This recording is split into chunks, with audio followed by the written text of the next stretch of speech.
Ustaz, apakah contoh orang yang menghalang agama Allah di negara kita?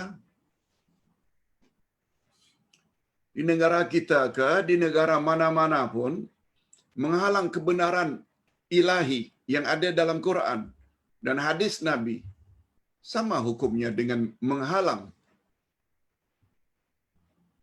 orang-orang yang menghalang agama Allah. Sebab agama Allah bila disampaikan membuat rakyat menjadi sadar, melaksanakan hukuman Allah, melaksanakan suruhan Allah, menjauhi larangan Allah, negara tersebut layak mendapat keredaan daripada Allah dan keamanan. Sebagaimana firman Allah. Apa kata Allah dalam Al-Quran? Walau anna ahlal qura amanu wattaqau. Andai kata penduduk negeri itu beriman lagi bertakwa, niscaya kami akan curahkan rahmat kami, keberkatan kami dari langit dan bumi. Apa makna Allah curahkan rahmat kami dari langit, turun hujan? Apa makna kami keluarkan rahmat kami dari bumi, tanah pun subur dan menumbuhkan tanam-tanaman dengan subur untuk makanan manusia dan binatang? Itu syaratnya jika negeri itu beriman lagi bertakwa. Nah, ingin mengajak rakyat beriman dan bertakwa dihalang. Dia termasuk ke dalam menghalang agama Allah. Yang kedua, Assalamualaikum Ustaz. Saya ingin bertanya yang berlainan dari topik hari ini. Saya ada terbaca bahawa digalakkan untuk mengamalkan 7 ayat munjiat pelindung diri setiap kali selepas salat subuh dan maghrib. Ayat-ayat itu ialah surah At-Taubah ayat 51, surat Yunus ayat 107, surat Hud ayat yang ke-6, surat Hud ayat 56, surat Al-Ankabut ayat 60, surat Fatir ayat 2, Az-Zumar ayat 38. Saya ingin tahu, adakah amalan ini dari Rasulullah sallallahu alaihi wasallam? Barakallahu fikum. Terhadap pertanyaan ini, Ustaz tidak dapat jawab sekarang. Mungkin esok Ustaz akan jawab. Biiznillah. InsyaAllah. Sebab Ustaz tidak mau menjawab sesuatu yang tidak pasti. Ustaz pernah baca juga, tapi dia dari sumber mana, Ustaz tak boleh katakan, oh ya, amalkan itu dari Nabi. Sedangkan Ustaz belum confirm. Oleh sebab itu, beri Ustaz sedikit masa untuk Ustaz cari. Kalaupun ada, dari mana sumbernya? Apakah dari amalan orang-orang alim zaman dahulu yang dipanggil dengan mujarrabat atau lain-lain? Mohon waktu. Abdillahan Ulhab. Assalamualaikum Uday. Kita tinggal di dalam negara berbilang agama. Jika ada kawan yang kafir kita meninggal dunia, bolehkah kita ucapkan atau hantar WhatsApp RIP?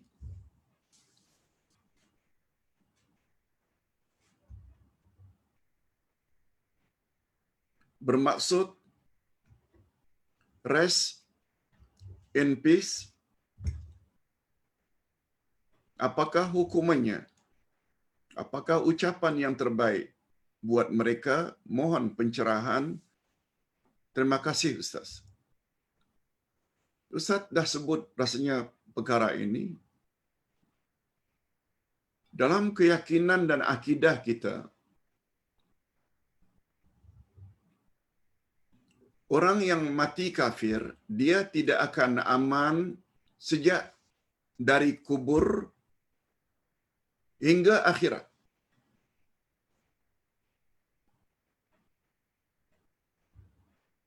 Kalau Ustaz boleh sebut ayat-ayat Quran yang menjadi asas keyakinan kita. Inna dina indallahil Islam. Sungguhnya agama di sisi Allah hanya agama Islam. Ayat lain, Ali Imran 85. Wa may yabtaghi ghairal islami dina falan yuqbala minhu wa huwa fil akhirati minal khasirin.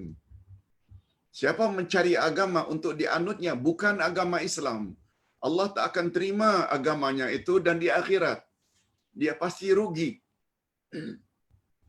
Ayat lain lagi, orang-orang kafir apabila melakukan amal-amal kebaikan, amalannya itu di akhirat nanti haba'an mansura, bagaikan debu yang diterbangkan oleh angin.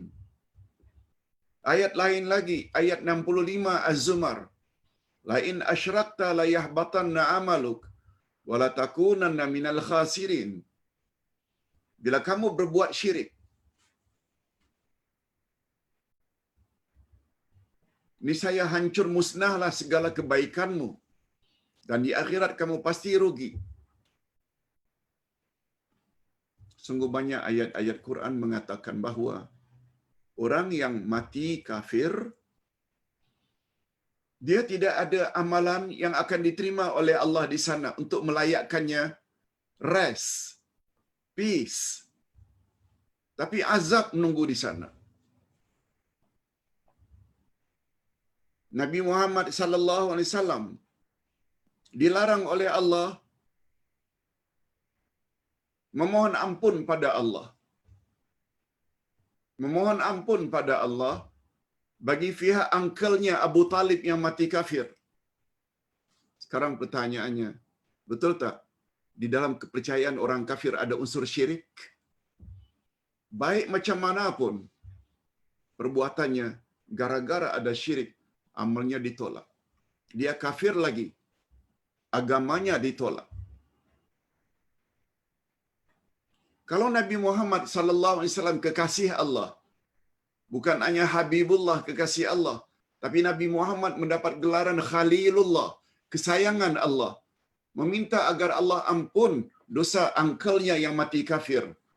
Allah larang, ya ayuhan Nabi, hai Nabi, jangan sekali-kali engkau memohon ampun kepadaku terhadap orang yang mati kafir, walaupun dia kerabatmu sendiri. Cukuplah ayat-ayat Quran itu menunjukkan bahawa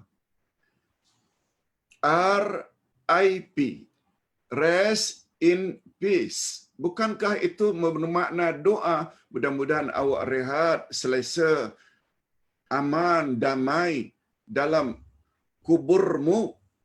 Bukankah itu doa? Tetapi apabila kita sebut orang kafir meninggal dunia, sama dengan kita sebut untuk orang-orang yang beriman, inna lillah wa inna ilaihi raji'un. Kata ulama tafsir, tidak salah.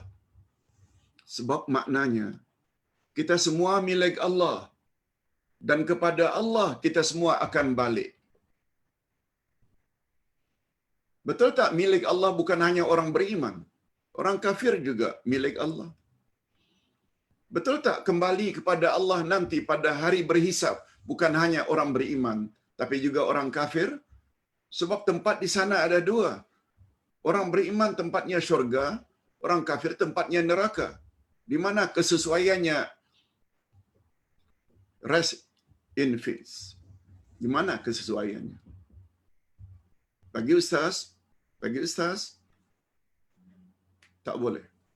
Yang boleh, kita sebut inna lillah wa inna ilaihi raji'un. Cuma kelebihannya orang beriman, selain inna lillah wa inna ilaihi raji'un, orang beriman boleh saling doa mendoakan untuk orang yang beriman. Ya Allah, jadikanlah kuburannya bagaikan taman-taman syurga. Ya Allah, terimalah segala amal salehnya. Ya Allah, hindarkan ia dari azab kubur dan azab api neraka. Itu untuk orang yang beriman. Untuk orang kafir, tidak. Hadirin dan hadirat rahimakumullah. Habsah Ismail. Assalamualaikum Ustaz. Saya mohon pencerahan. Yang pertama, tahap maksimum suara wanita ketika salat. Hadirin dan hadirat, lihat keadaan. Panduan dari Nabi sallallahu alaihi wasallam bukan hanya untuk lelaki tapi juga untuk wanita. Dan Nabi telah jelaskan untuk salat malam, maghrib, isya, subuh, 2 rakaat pertama maghrib, 2 rakaat pertama isya, dan kedua-dua rakaat subuh hendaklah dibaca dengan jahar, nyaring. Sedangkan rakaat terakhir ketiga, 2 rakaat terakhir isya, perlahan. Dan semua zuhur, asar, keempat-empat rakaatnya perlahan-perlahan. Kecuali salat siang, Jumaat atau Idul Adha, Idul Fitri, itu juga kuat. Panduan Nabi tentang kuat perlahannya bacaan untuk lelaki dan wanita, bukan untuk lelaki saja. Cuma kadar kekuatannya tidaklah sekuat lelaki. Wanita boleh, apalagi wanita boleh tak berjamaah dengan sesama wanita? Bila imam wanita membaca waladdallin, boleh tak makmum di belakang juga membaca amin? Macam mana makmum akan aminkan apabila semua imam-imam wanita tersebut baca perlahan? Cuma kadarnya tidaklah setinggi suara lelaki. Yang mustahak boleh didengar oleh jemaah di belakang. Begitu juga jika salat sendirian. Dia tidak boleh samakan salat maghribnya 2 rakaat pertama, isyak dan subuh seperti salat zuhur dan asar pada waktu siang.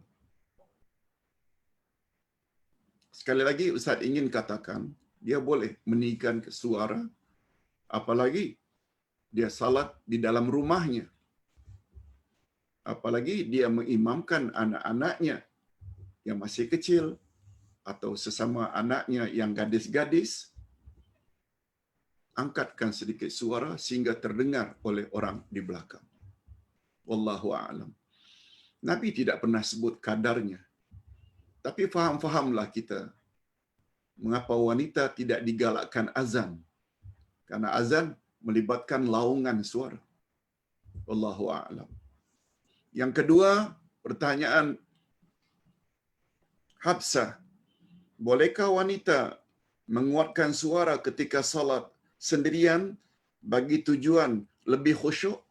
Kita dah jelaskan, boleh. Sekedar didengar oleh telinga sendiri, sedikit kuat berbanding dengan bacaan waktu zuhur dan asar, tak mengapa. Apalagi dengan tujuan supaya lebih khusyuk. Tak mengapa. Yang keenam, Ustaz, kenapa Allah mengatakan dirinya sakit? Engkau tak tengok? Apakah itu sindiran untuk umatnya yang beriman? Ya, Ustaz dah jelaskan tadi. Ya fulan, mengapa engkau tidak ziarah aku ketika aku sakit dulu di dunia? Lalu orang yang ditanya menjawab, engkau tak pernah sakit, ya Allah, macam mana aku tidak ziarah? Lalu Allah explain, bukankah engkau tahu tetanggamu, saudaramu, kenalanmu sakit? Lalu kamu tidak ziarah? Padahal kau ziarah, bila ziarah orang sakit, sama dengan engkau ziarah aku, sebab aku bersama dengan orang-orang yang sakit. Tadi Ustaz dah jelaskan. Ini terjemah maknawiyah. Beza dengan terjemah harfiah. Mengapa engkau tidak beri makan aku ketika aku lapar? Orang tu tanya lagi. engkau Allah, engkau tidak makan, engkau tidak lapar, macam mana aku nak beri engkau makan? Lalu Allah jawab, bukankah engkau tahu banyak orang yang kelaparan di dunia dulu? Mengapa engkau mampu, engkau tidak tolong? Padahal jika engkau beri mereka makan, sama dengan engkau beri aku makan. Sebab aku bersama dengan orang-orang yang miskin. Barangkali inilah di antara rahasianya mengapa Rasulullah ajar kita. Mengapa Rasulullah ajar kita? Allahumma ahyini miskinan wa amitni miskinan.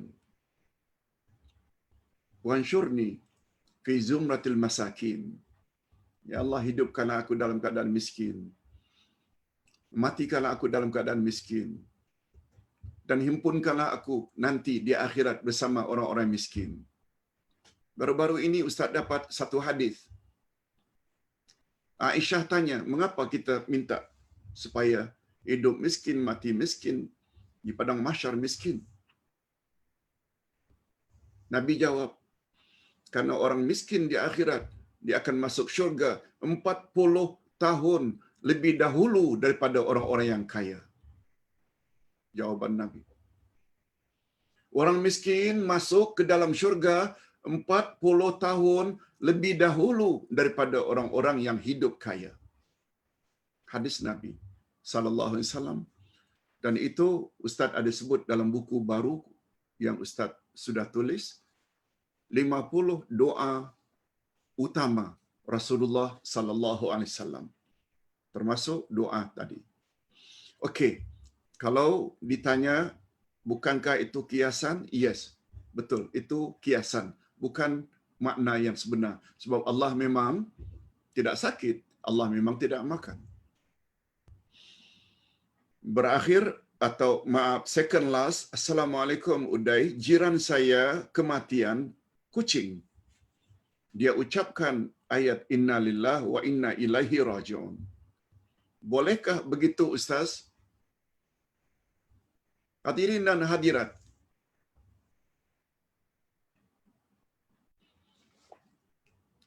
sebenarnya bacaan Inna Lillahi wa Inna Ilaihi Raji'un perlu diucap bukan sempena kematian saja. Bukan karena kematian sahaja. Coba lihat ayat 155, 156 dari surat Al-Baqarah.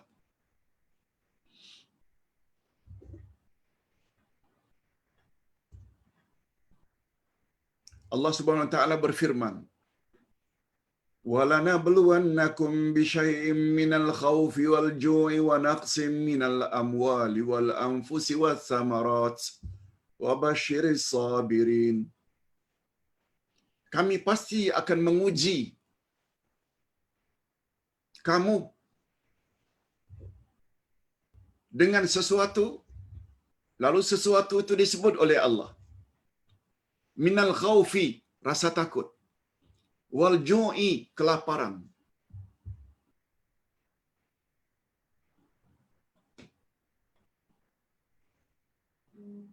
Minal ju'i wal minal khaufi wal ju'i wa naqsim minal amwal, dan kekurangan harta. Bisnesnya merudum. Itu ujian Allah. Kadang-kadang dalam bentuk ketakutan, kadang-kadang dalam bentuk kelaparan, kadang-kadang dalam bentuk kekurangan harta, kadang-kadang dalam bentuk kekurangan jiwa. Kekurangan jiwa di sini maknanya kematian orang yang kita sayangi, ibu bapa ke anak, adik-beradik, cousin, uncle, auntie yang sangat baik dengan kita. Itu juga ujian. Wasamarat, dan kekurangan buah-buahan. Lalu apa kata Allah dengan 5 macam ujian itu? Wabashiris sabirin. Sampaikan hai Muhammad berita gembira kepada orang-orang yang sabar. Sabar terhadap ujian-ujian tadi. karena kelaparan, karena ketakutan, karena kekurangan harta, karena kekurangan jiwa, kematian seseorang, atau karena kekurangan buah-buahan, hasil kebun atau dusun. Terhadap orang tersebut, Allah suruh Nabi Muhammad menyampaikan, sampaikan hai Muhammad berita gembira kepada hamba-hambaku yang sabar. Pertanyaannya, siapa orang-orang yang sabar itu yang layak mendapat berita gembira dari Nabi? Ini ayatnya. 156. Alladzina idza asabathum musibatun qalu inna lillahi wa inna ilaihi raji'un. Orang-orang yang sabar itu ialah orang-orang yang apabila ditimpa oleh satu-satu musibah, musibatun, satu-satu musibah, lalu dia berkata, inna lillahi wa inna ilaihi raji'un. Ketika dia lalu di highway, kelihatan sebelah kereta aksiden, terbalik, remuk. Kita tak tahu orang tersebut mati ke tak mati ke, tapi itu musibah. Kita boleh sebut inna lillahi wa inna ilaihi raji'un. Ketika umpamanya melihat rumah terbakar, inna lillahi, sebab itu musibah. Lebih-lebih lagi kalau kita mahir bahasa Arab. Noun yang apabila disebut munakir tanpa alif lam, dia membawa makna am. Berbeza dengan yang noun, isim, yang diawali dengan alif lam. Itu tertentu. Itu tertentu. Yang dalam English disebut dengan the. Al-baitu, ada al. Baitun, rumah. Al-baitu, the house. Rumah tertentu. Kalau baitun tanpa alif lam, a house, sebuah rumah. Rumah yang mana satu, kita tak tahu. Al-masjidu, the mosque. Kita dah tahu dah. Itu sebabnya alif lam di situ, alif lam ma'rifah. Yang kita dah arif dah tahu dah. Mosque atau masjid yang mana. Tapi kalau masjidun, a mosque. Nah, sekarang bunyi ayat. Alladzina idza asabatuhum musibatun, bukan al-musibah. Maknanya musibah apapun yang melanda, kita boleh sebut inna lillahi wa inna ilaihi raji'un. Hatta kematian kucing yang kita sayangi, yang jinak, itu musibah juga. Walaupun kita tahu kucing milik Allah dan kucing juga kembali kepada Allah. Jangan dikira kucing tidak dihisab. Kita dah belajar surat An-Naba. Amma yatasaalun. Apa bunyi ayatnya yang terakhir? Wa yaqulul kafiru ya laitani kuntu turaba. Ayat terakhir dari surat An-Naba, amma yatasaalun. Orang kafir nanti di akhirat berkata, oh Tuhan, kiranya Engkau jadikan saja kami menjadi tanah.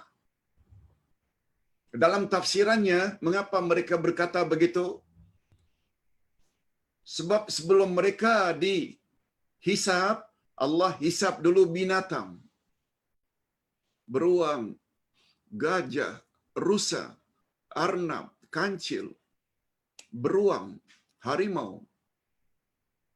Semua akan dihisab oleh Allah. Cuma setelah dihisab, lalu mereka semua dijadikan tanah. Tidak melibatkan masuk syurga, masuk neraka, binatang. Tak. Namanya dihisab juga. Begitu orang kafir melihat harimau, beruang, setelah dihisab karena dia menganiaya atau yang lain, mengoyak, mematuk yang lain, suka hatinya, dihisap, kita tak perlu tahu macam mana cara Allah menghisap, tapi yang pasti, semua binatang akan dijadikan tanah. Orang kafir melihat suasana itu, lalu berkata, oh Tuhan, tolong jadikan kami tanah saja. Sebab dia tahu, ya dia akan masuk neraka. Jadi kembali kepada pertanyaan, dari sudut, itu adalah musibah bagi dia. Dia sebut inna lillahi wa inna ilaihi raji'un. Bukan suatu kesalahan. Cuma kesalahan orang-orang kita, inna lillahi wa inna ilaihi raji'un hanya untuk orang Islam. Tidak boleh untuk orang kafir. Persepsi orang kita, bila sebut inna lillahi, mesti melibatkan kematian. Sebenarnya tidak macam itu. Itu sebabnya, sekitar tahun 85 yang lalu, 85, Ustaz pergi ke hospital university, sampai ke bahagian farmasi, menunggu giliran untuk mengambil obat. Ustaz baca surah khabar. Lalu Ustaz tersebut, inna lillahi wa inna ilaihi raji'un. Orang sebelah tanya, Cik, siapa yang mati? Ustaz jawab, Hamid Gorka, pelawak Malaysia. Hah? Hamid Gorka meninggal dunia? Ustaz jawab, tidak. Dia terbabas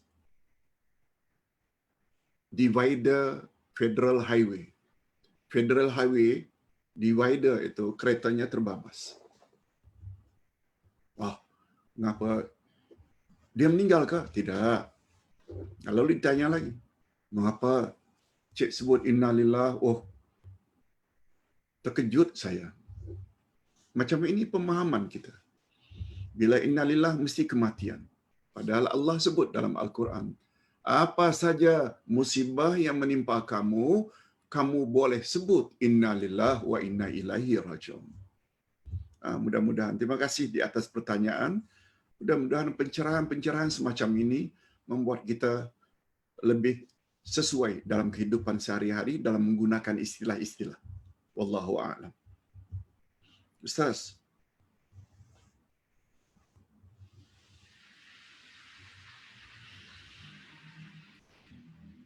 Surah apa dan ayat berapa yang Ustaz baca tentang bertaubat sebelum ditangkap pihak berkuasa? Allah Subhanahu Wa Taala akan gugurkan dosa-dosanya.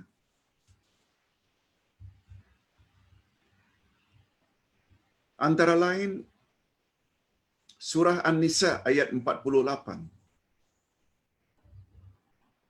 Banyak sebenarnya ayat-ayat yang berkaitan. Cuma ayat yang kita bahas tadi pun ada menyebut. Setelah Allah sebut ini hukuman illa kecuali orang yang bertobat. Dengan adanya tobat, sungguh banyak dalam hadis Nabi sallallahu alaihi wasallam menyebut. Apa kata Nabi? Siapa yang bertobat seolah-olah dia macam orang yang tidak punya dosa sama sekali. Ada hadisnya. Yang mustahak tobat itu tobat nasuha. Itu sebabnya Ustaz selalu sebut di antara ibadat dengan tobat, mana yang patut kita dahulukan? Tobat dahulu, bukan ibadat. Lihat ayat 100 dari surat At-Taubah. Allah berfirman, At-taibunal abidunal hamidun. Maaf, maksud Ustaz ayat 112. 112 dari surat At-Taubah. Allah berfirman, orang-orang yang bertobat dan orang-orang yang beribadat dan orang-orang yang memuji Allah. Mereka semuanya adalah orang-orang yang beriman. Kata ulama tafsir dan ulama akidah, urutan disebut tobat dulu baru ibadat, ini memberi isyarat tobat hendaklah didahulukan daripada beribadat. Apa sebab bila ditanya? Sebab bila kita masih lagi belum tobat terhadap dosa-dosa tertentu, besar kemungkinan ibadat kita musnah. Lebih-lebih lagi, dosa yang kita lakukan itu syirik. Lebih-lebih lagi, kita ada sifat hasad dengki. Semuanya itu dosa-dosa yang boleh mengakibatkan amal kita hancur musnah. Allah berfirman, sekiranya kamu berbuat syirik, hancur musnah seluruh amalanmu. Nabi bersabda, sesungguhnya hasad, dengki, memakan amal baikmu seperti api makan kayu api. Ini semua menunjukkan bahawa tobat itu sangat mustahak. Baik, Ustaz hanya dapat sebut beberapa ayat saja dan ayat tentang itu sangat banyak. Dan ada satu lagi pertanyaan, maaf dua. Mohon pencerahan Ustaz tentang salat sunat qabliyah dan ba'diyah. Adakah had masa untuk kita salat sunat di atas? Andai kata kita agak terlewat salat fardu, contoh kita salat zuhur pukul 3 atas sebab tertentu. Baik. Hadirin dan hadirat serta para penonton sekalian. Qabliyah ba'diyah dipanggil dengan rawatib. Rawatib maknanya salat yang mengiringi salat fardu.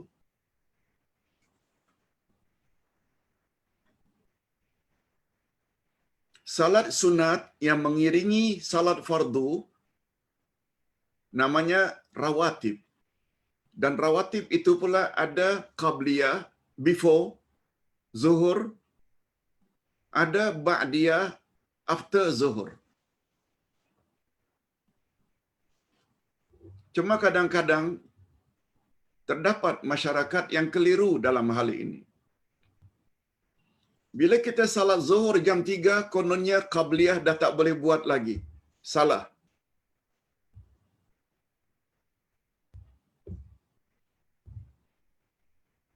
Salah. Yang betul, Ustaz nak jelaskan sedikit, salat waktunya muwassa'. Muwassa' maknanya luas. Jam 1.20 umpamanya azan zuhur. Boleh kita lakukan 1:30, boleh kita lakukan jam 2, boleh kita lakukan jam 3, boleh kita lakukan jam 4. Asalkan belum masuk waktu asar, itu namanya muwassa'. Luas. Ada lagi amalan yang mudayyak, yang waktunya sempit. Seperti puasa Ramadan. Yang namanya puasa wajib itu mesti dalam Ramadan. Tak boleh dimajukan pada bulan Rajab, tak boleh diundurkan pada bulan Syawal atau Zulkaidah. Tak boleh. Masuk saja Ramadan mesti puasa siangnya. Tentu saja bagi yang tidak uzur. Itu namanya mudayyak, waktunya sempit. Salat pula muwassa'. Termasuk salat subuh. Kalau hari ini 5.55 azan subuh. Jam 6 boleh, 6 suku boleh, 6:30 boleh, jam 7 boleh, asal belum terbit matahari. Itu namanya muwassa'. Nah, terhadap orang yang salat zuhur yang dia lakukan jam 3, dia juga boleh buat qabliyah dan ba'diyah. Sebab itu zuhur bagi dia. Cuba dengar riwayat ini. Rasulullah sallallahu alaihi wasallam pernah balik dari peperangan. Beliau sangat letih, akhirnya rehat dan tidur di lereng bukit ketika balik dari peperangan. Beliau tidur berdekatan dengan Bilal bin Rabah, muazzin, tukang azan. Apa kata Nabi? Ya Bilal, aku rasa letih sangat. Kalau aku nanti tidak terbangun waktu fajar subuh, tolong bangunkan aku, ya Bilal. Lalu Bilal pun mengiyakan. InsyaAllah, ya Rasulullah. Tapi ternyata karena kedua-dua mereka, Baginda Rasul dan Bilal, sama-sama letih, mereka terbangun setelah terbit matahari. Terbit matahari, dah habis subuh. Bukan Bilal yang bangun, Rasulullah yang bangun lebih dahulu. Rasul pula yang kejutkan Bilal. Begitu bangun, mereka pun segera membersihkan diri dan beruduk.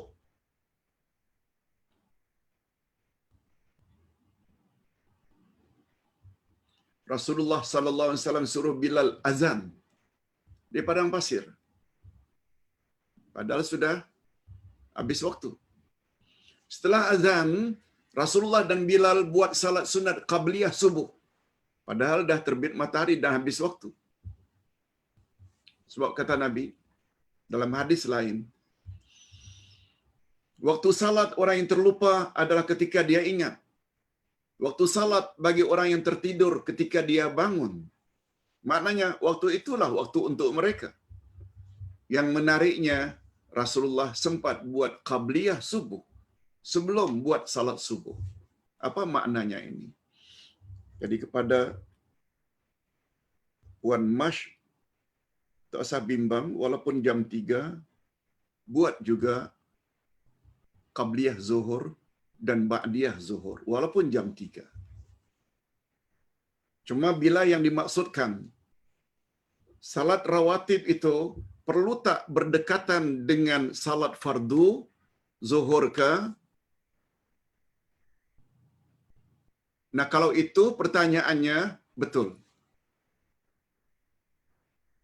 Biasanya qabliyah before zuhur dia tidak panjang, 7 ke 10 minit.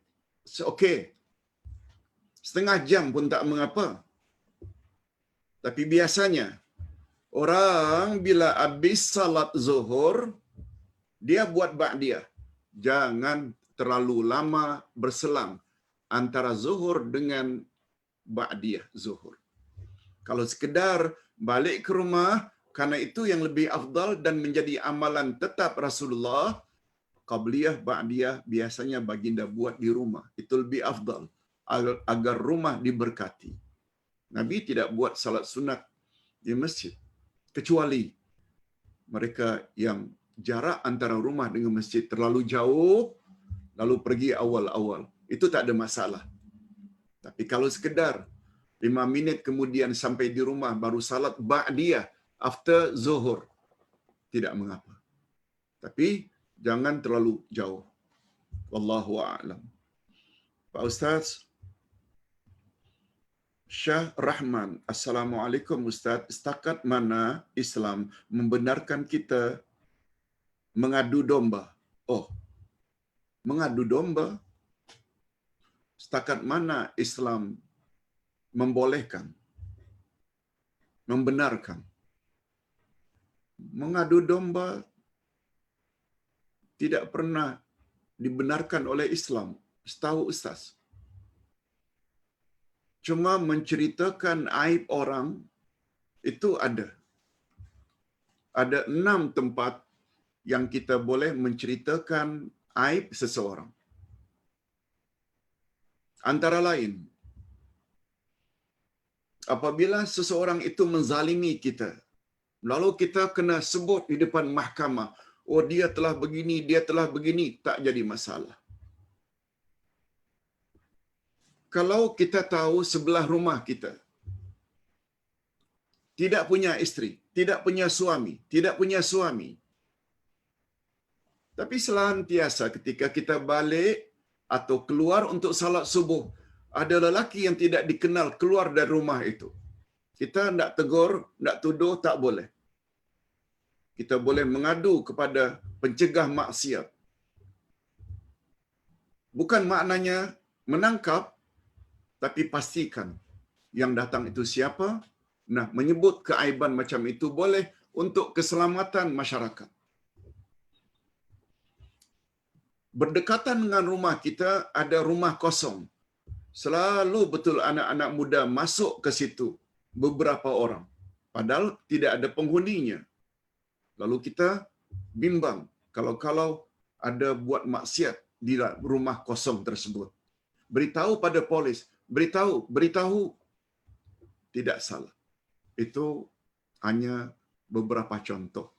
Mengadu domba agar dua puak ini terus bercakaran, setahu Ustaz tidak ada, tak pernah Islam membenarkan. Istilah kita Melayu yang jadi batu api, supaya semakin rancak pertembungan antara satu puak dengan puak yang lain. Nah, Islam malah yang dilarang, yang dibenarkan oleh Islam, disuruh oleh Islam dalam Al-Quran lagi. Islah, yaitu mendamaikan. Betul tak menjadi batu api ini atau mengadu domba adalah membuat orang menjadi berpisah? Tetapi mengislahkan, yaitu mendamaikan, itu sangat digalakkan. Sampai 6 perkara yang kita boleh berbohong tadi, kita boleh berbohong bila tujuan kita untuk mendamaikan dua puak yang sedang bertelingkah. Dua puak yang sedang bertelingkah, kita ingin damaikan, boleh berbohong. Kata Nabi sallallahu alaihi wasallam. Wallahu a'lam. Dan terakhir, Syah Rahman. Assalamualaikum Pak Ustaz. Setakat mana Islam membenarkan kita? Oh, sama. Mungkin tersalah oleh tim kirim Ustaz. 10 dan 11 ini orang yang sama dan soalan yang sama. Dan Ustaz telah jawabkan tadi. Ustaz kira cukup sampai di sini dulu. Segala yang baik-baik datangnya daripada Allah. Dan segala kekurangan, termasuk tadi Ustaz minta masa tentang 7 amalan perlindungan atau munjiat. Ustaz akan jawab bila Ustaz dapat jawabannya insya-Allah esok atau lusa. Wabillahi taufiq wal hidayah. Assalamualaikum warahmatullahi wabarakatuh.